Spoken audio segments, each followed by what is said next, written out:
battle for Scotland. Don't let them tell us we can't. Let's do this now. The only answer for Scotland's sake and for Scotland's future is vote no. Tonight we mark the 10th anniversary of the independence referendum, reflecting in a campaign for hearts and minds which electrified the nation.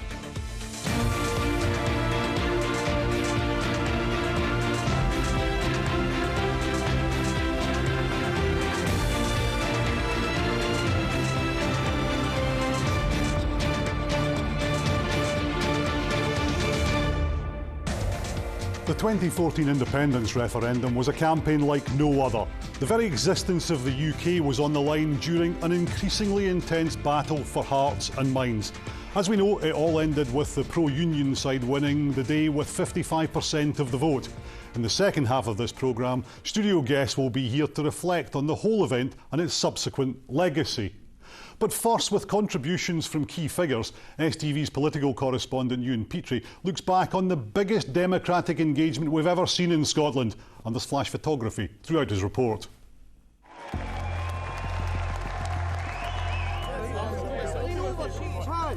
I think at the end of the day, my judgment would be it was just a bridge too far. I felt utterly spent. But it was relief more than joy, which I didn't respect. And it certainly wasn't triumphalism. Relief that we had managed to convince the majority of Scots of our argument in an irreversible decision. We haven't got it over the line. There's no clear path yet, but we haven't gone away, and we're not.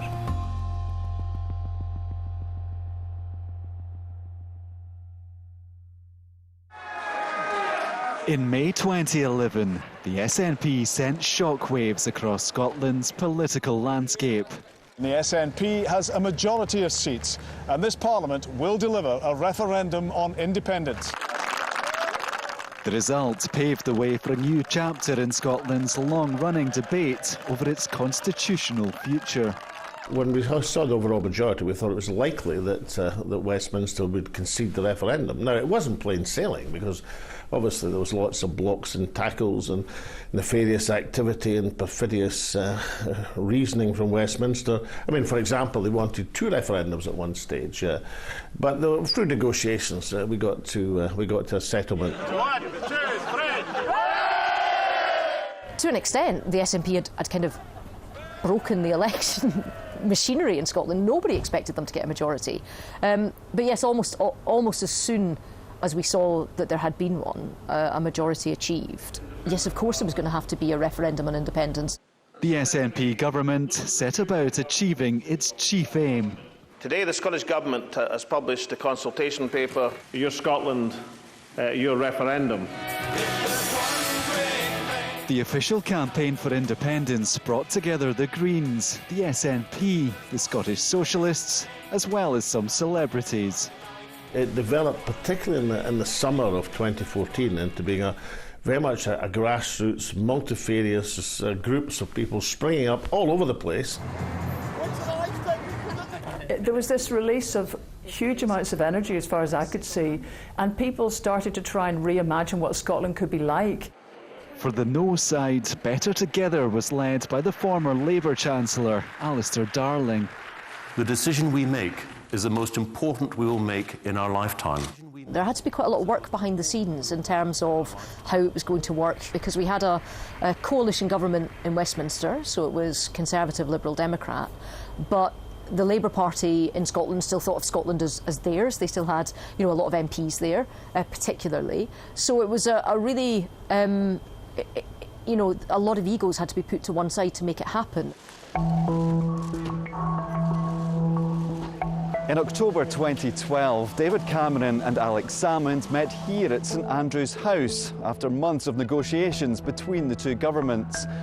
They signed the Edinburgh Agreement, giving power to the Scottish Parliament to legislate for a referendum. The deal also handed Holyrood the decision over the timing of the vote, the franchise, and the wording of the question on the ballot paper. As you would expect, there was a lot of attempts to gain advantage from Westminster. They wanted to set the terms of the referendum, but there was a very obvious argument. If it was going to have a referendum on independence, then it had to be born in Scotland. It had to be provided for by the Scots Parliament. I know that David Cameron got some criticism, and there were certainly concerns, particularly from within the Conservative Party and others, about how much he gave away in that negotiation. He wanted the result to be clear, and he also didn't want the nationalists, who have always sought grievance, to be able to say that in some way this was rigged. And I think giving away so much was almost a choice, because he wanted them to have control over much of the process.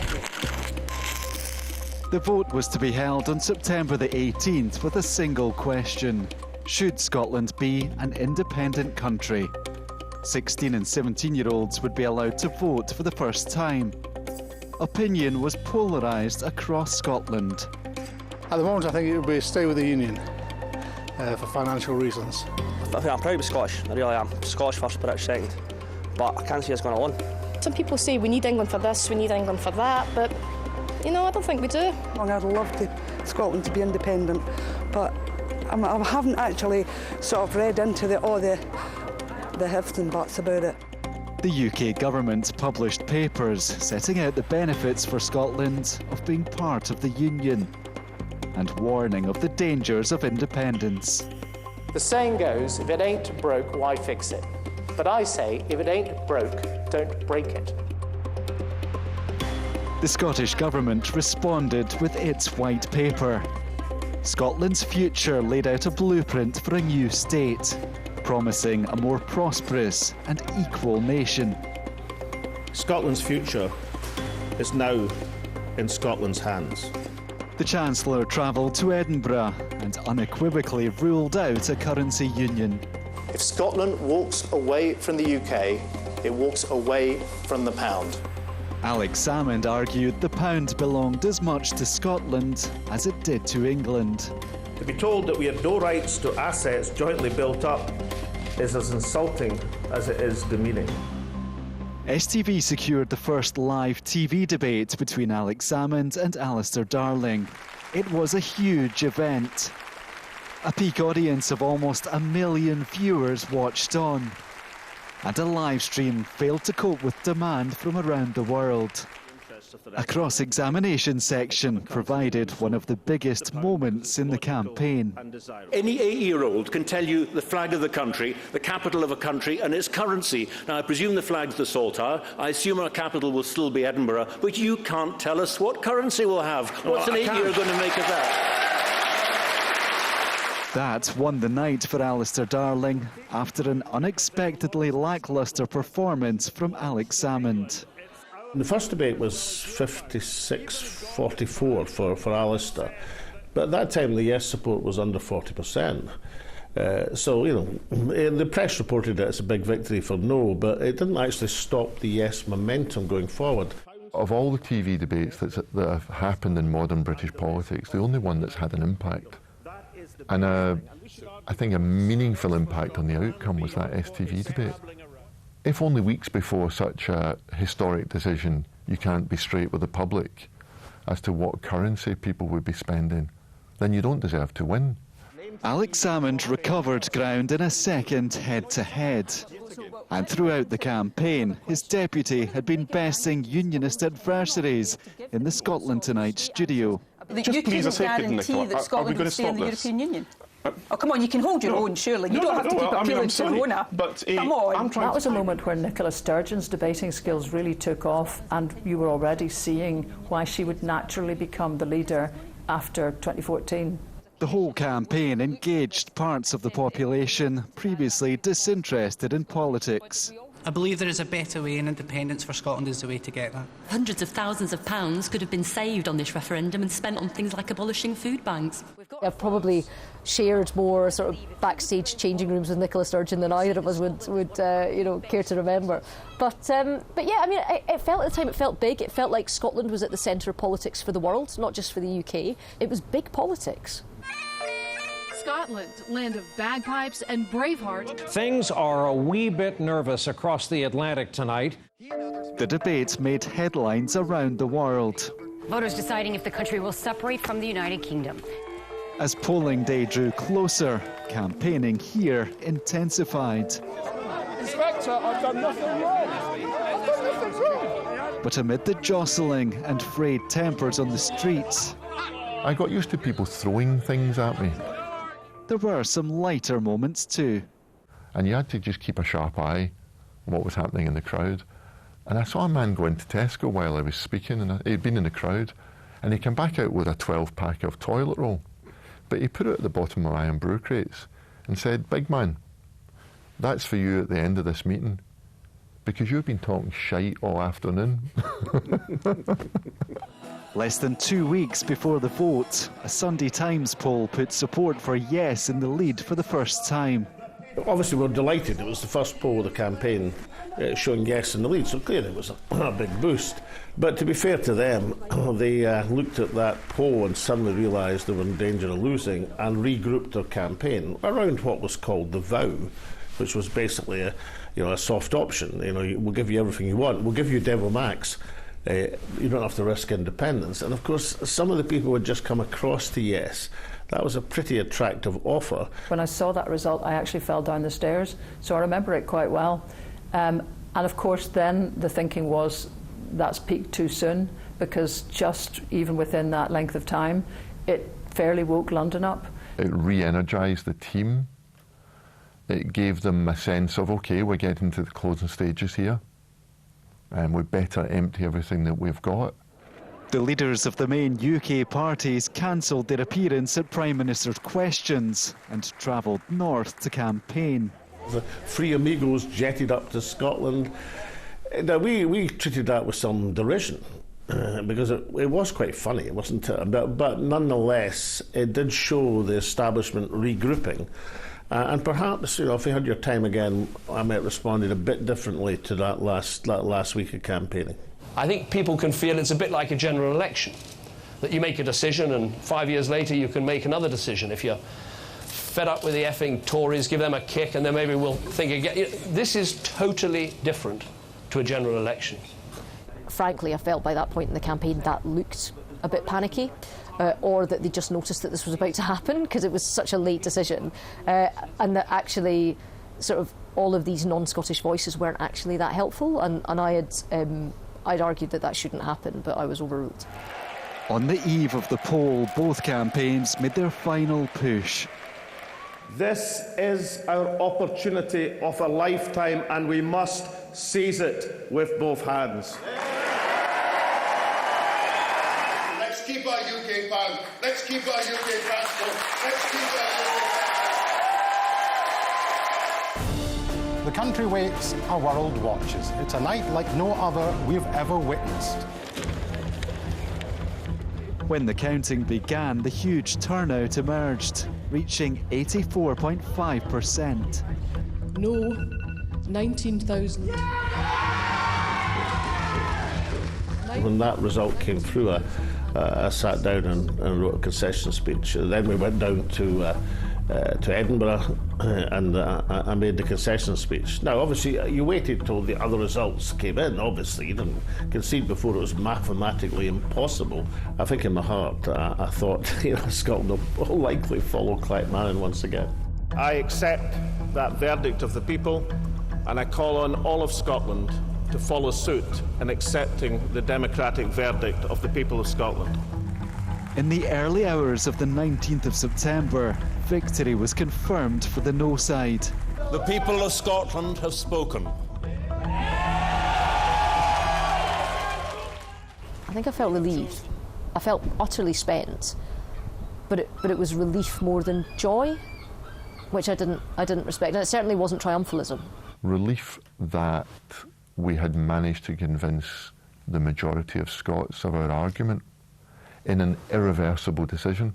If we'd fought the absolute perfect campaign, from 30% right through for 2 years, then I think, could we have won? Perhaps.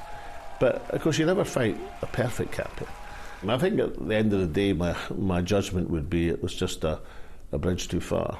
I did feel gutted, and then you do feel that this is playing into a classic Scottish trope, you know, of the many times that people have nearly made big changes in this country and just not quite. It's not a protest vote against any particular government. This is just a deep-seated belief that Scotland was a different country with a different political outlook. We haven't got it over the line. There's no clear path yet, but we haven't gone away, and we're not.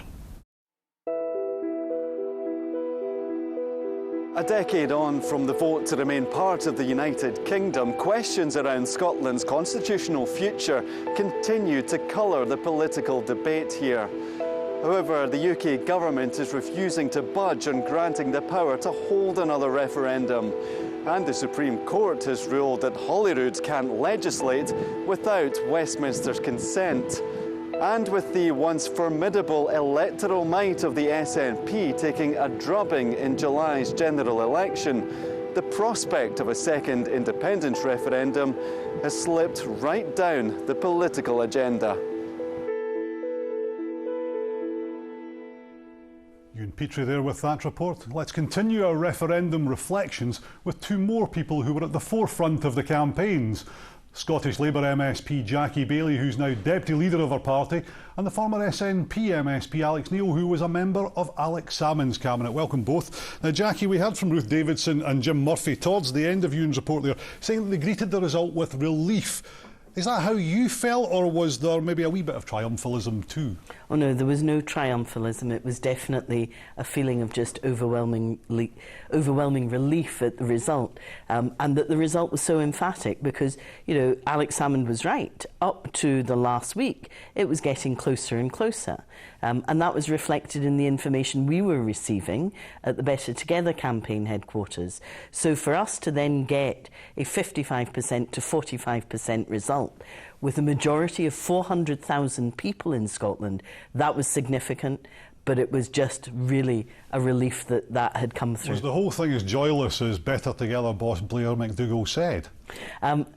I always find campaigns to be, you know, very exciting things to be engaged in. And actually the referendum overall was the greatest civic kind of participation event I've been involved with. An 84% turnout was phenomenal. You know, if you stood on polling stations on the day, you saw floods of people. Whether they were voting no or yes didn't really matter. They were engaged and participating, and I don't think we've seen anything like it. So I liked the energy of the campaign. Was it hard? It was sometimes we felt that the SNP were going after people's hearts rather than their minds, you know, and we would be wanting people to engage with facts and figures, and actually there was more of a sense of, you know, what people were feeling. You know, of course that caused difficulties during the campaign, but it wasn't joyless. Alec, you were gutted 10 years ago, I bet. Are you still gutted now? Is it still raw? Yeah, I'm very frustrated actually, because if you look at what's happened to Scotland in the intervening 10 years since the referendum, I mean, take for example the Grangemouth issue, which is a hot topic at the moment,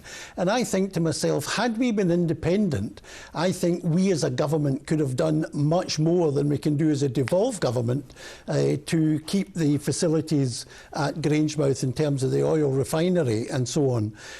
Now, there are things the Scottish Government can do as a devolved government, but they're nothing like as powerful as if you are an independent government with your own control over your own affairs, including legislative affairs. So I'm frustrated more than anything that we've lost 10 years of what could have been substantial economic and social progress. But is it still raw for yes supporters because they feel that it's unresolved, whereas for no supporters, well, the whole thing was sorted in 2014? Well, it is raw, but I think we've got to concentrate on the future. There is no point in us going to bed every night crying over the referendum result, because that's not going to change anything. What we need to do now is focus on the future. We're in reflective mode just now, Alex. Yes. We'll come to the future in a wee while. Okay. But were there points during the campaign where you thought yes would win?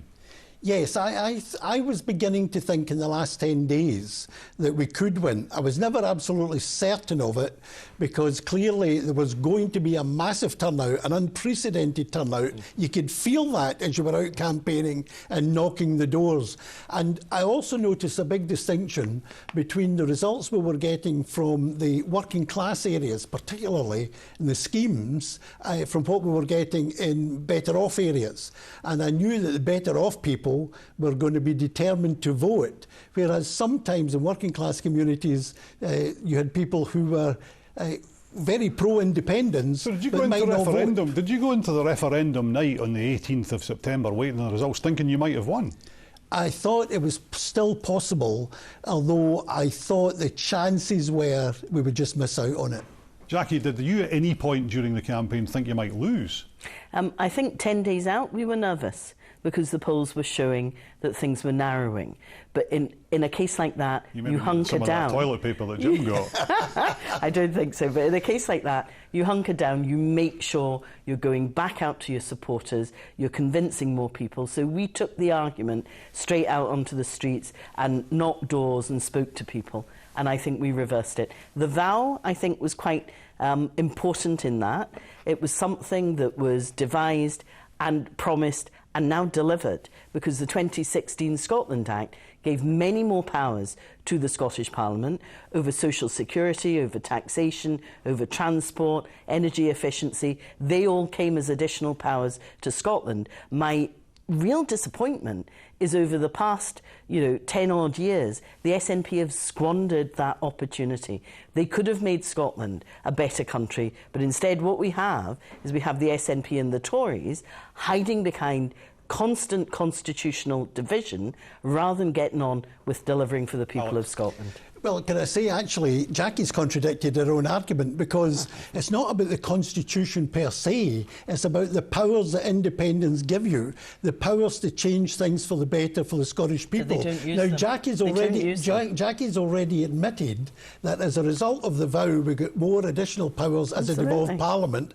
and that they have been used to great effect. Jackie's always complaining about what the SNP are doing in terms of tax, for example. Those were additional powers. There was an even bigger STV debate at the time than this is just now, though. And the key thing that came out of that was currency. It was a difficult question to answer at the time. You've still not really answered that, have you?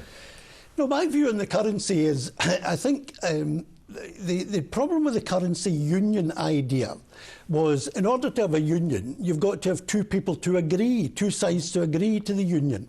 And the danger was always, and it happened, obviously, where the unionist parties, Labour, Tory, Liberal, all ganged up and said, if the Scots vote for independence, the pound will still be an English pound, which was a load of nonsense. But it was an easy message to get across.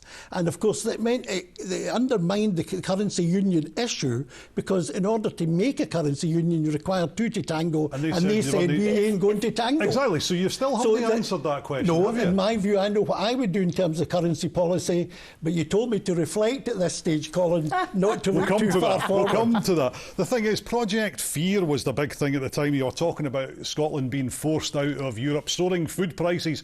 That's all come to pass within the Union. Well, that's the unfortunate thing about having 10 years of both the Tories, who have wrecked our economy, and the SNP, who haven't used the powers to deliver change for the people of Scotland. Of course, things move on, and I would never, ever, want to see Boris Johnson, Liz Truss, or anybody like that in charge and wrecking the economy. That's not what I voted for, but I did vote to be part of the United. What I did vote is to be part of the United Kingdom, and we want to see change. We've now delivered that, I think, in a very emphatic result in July, where we delivered 37 Scottish Labour MSPs here, and we've got the SNP squabbling around, trying to find a route through for another independence referendum. First, it was going to be round the corner. It was just a heartbeat away. Then we needed to wait till the general election, and it was going to be line one of their manifesto. Then it was to be a majority of MPs. Then they changed it to the most MPs. And then, who knows? I mean, they've got 9. I don't think that's the basis on which to negotiate anything. But people in Scotland don't want those old constitutional fights. They are about delivering change and a better future for them and their families. That's the challenge, not a framing of is it yes or is it no to independence. Now let's talk about the future. You heard from Jim Murphy there talking about the 2014 result as an irreversible decision. That's quite a big statement. It felt like a throwaway line, but it's a big statement. Is it irreversible? No, of course not. Of course not. It's up to the Scottish people to decide. I think most people would accept that that's the case.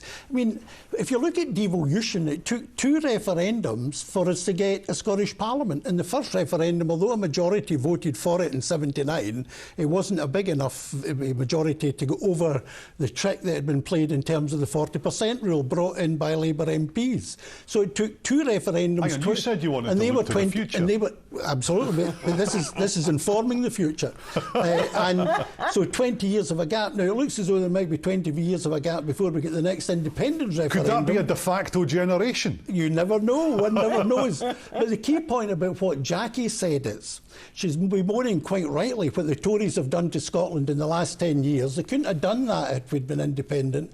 But look what Stammer has done in his first 2 months, hammered the standard livings of every pensioner in the country. And Jackie's defending that. That's what you get with the union. Jackie, the 2011 majority that the SNP got, Ruth Davidson said that made a referendum inevitable. Is that the kind of benchmark? Is that what it would take to have another referendum, an SNP majority in a Scottish Parliament election? To be honest, I don't think it's just about that. I think it's about where the minds and hearts of the Scottish people are. Every time you ask them whether they agree with the referendum or not, the majority of them say not now.